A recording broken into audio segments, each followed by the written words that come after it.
देखिए दोस्तों, सफा सांसद मुहिबुल्लाह साहब ने वक्फ बोर्ड बिल को लेकर क्या कुछ कहा, आइए पूरी वीडियो देखते हैं। बिस्मिल्लाहिर्रहमानिर्रहीम।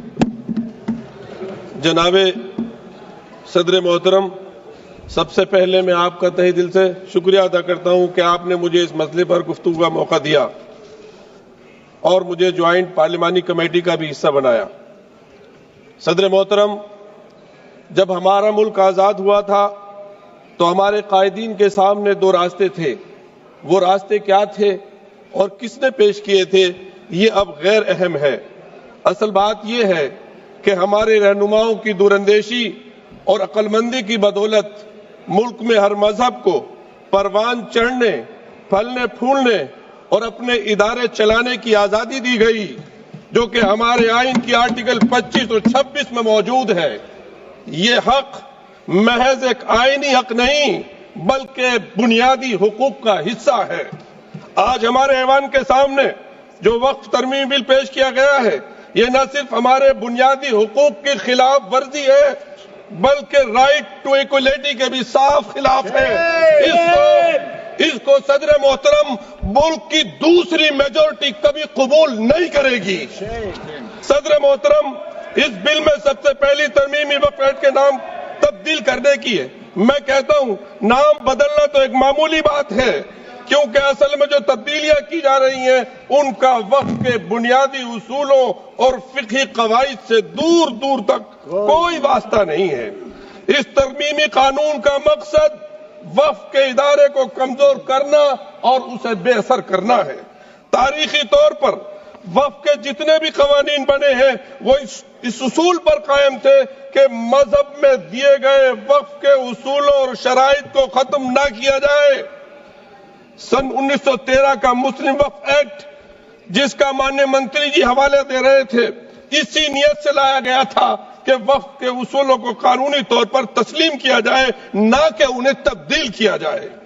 सन 1923 में, सन 1954 में, सन 1995 और 2013 के तमाम तरामीम वक्फ के तहफ़्फ़ुज़ की नियत से लाए गए थे और इसको कुव्वत देने के लिए लाए गए थे, ना कि उसको कमजोर करने के लिए लाए गए थे। वजीर मोहतरम को यह एतराज था कि हमारी लाई हुई तजवीज पर मुस्लिम कम्युनिटी शक कर रही है। बेशक वो कह रहे हैं शक कर रहे हैं, इसलिए कि उन्होंने वक्फ के उसूलों को और फिक़ही कवानीन को मद्देनजर नहीं रखा। सदर मोहतरम, आप खुद जेपीसी में थे, मैंने सवाल किया था कि इस वक्फ को ड्राफ्ट करने में कितने मुस्लिम स्कॉलर थे, तो वाहिद 12 लोगों की कमेटी में एक आदमी था, वो भी ज्वाइंट। सदर मोहतरम, मैं अब चंद चीजों की निशानदेही करना चाहता हूं जो वक्फ की असल हैसियत और बुनियाद को खत्म करने के दर पे। पहली तरमीम, वक्फ को अब सिर्फ मुसलमानों तक महदूद किया गया है।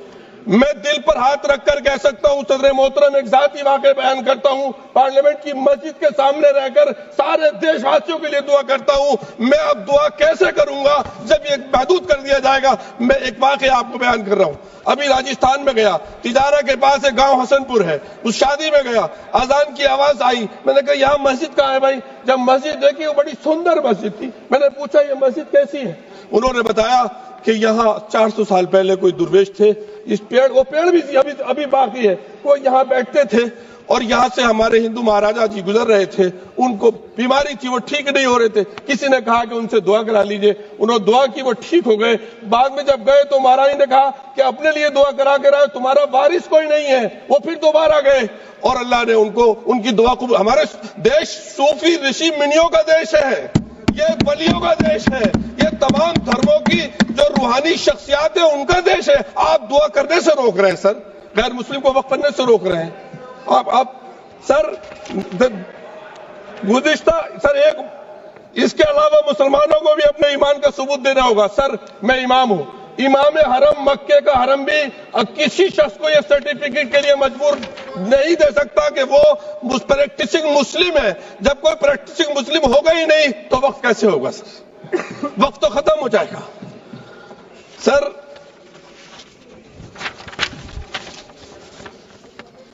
वक्फ बाय यूजर, जिसके मुताबिक अगर वक्फ की दस्तावेज ना हो, डॉक्यूमेंट्स ना हो, वक्फ करने वाले की शनाख्त ना हो, तो लंबे अरसे से जारी इस्तेमाल को वक्फ माना जाता है।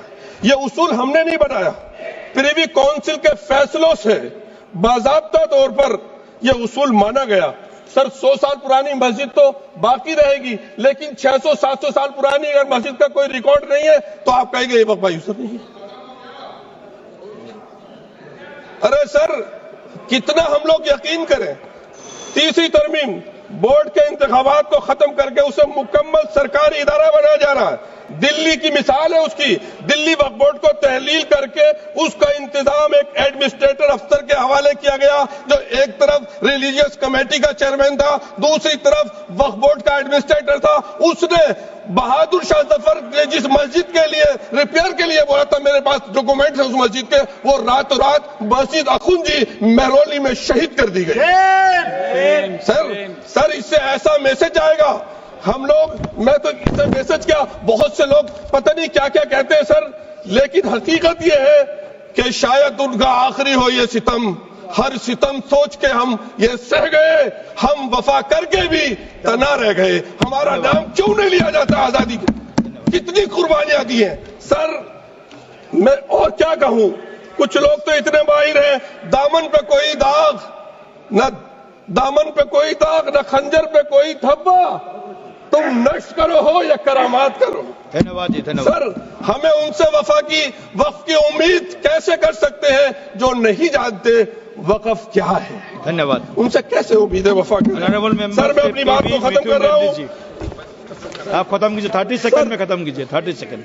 सर मेरे प्यारे वतन में एक कल्चर को परवान चढ़ाया जा रहा है, जो कल्चर मेरे मुल्क का नहीं है। मैं अपने दिल की आवाज से कहता हूं, हजारों साल तहजीब का जो कल्चर हमारा जो देश का रहा है, यहाँ मैं अपने इस्लाम धर्म और ईसाई और जूस धर्म के हिसाब से भी कह सकता हूं कि मैं स्कॉलर हूं, और आप सबका सम्मान करते हुए कह रहा हूं, सबसे पहला इंसान और सबसे पहले इंसान के साथ जो हम सब की माँ, जिस नाम से भी कहे, भारत माँ कहे हमारे उसमें, या ग्रैंड मदर कहे, वो हिंदुस्तान आए थे। तुम्हारी तहजीब अपने खंजर से आप ही करेगी। Mithun Reddy ji, you please start. You please start. Thank you sir. तो दोस्तों आपने पूरी वीडियो को देख लिया। वीडियो सही लगे तो वीडियो को लाइक कर देना। आपकी क्या राय है कमेंट करके जरूर बताना।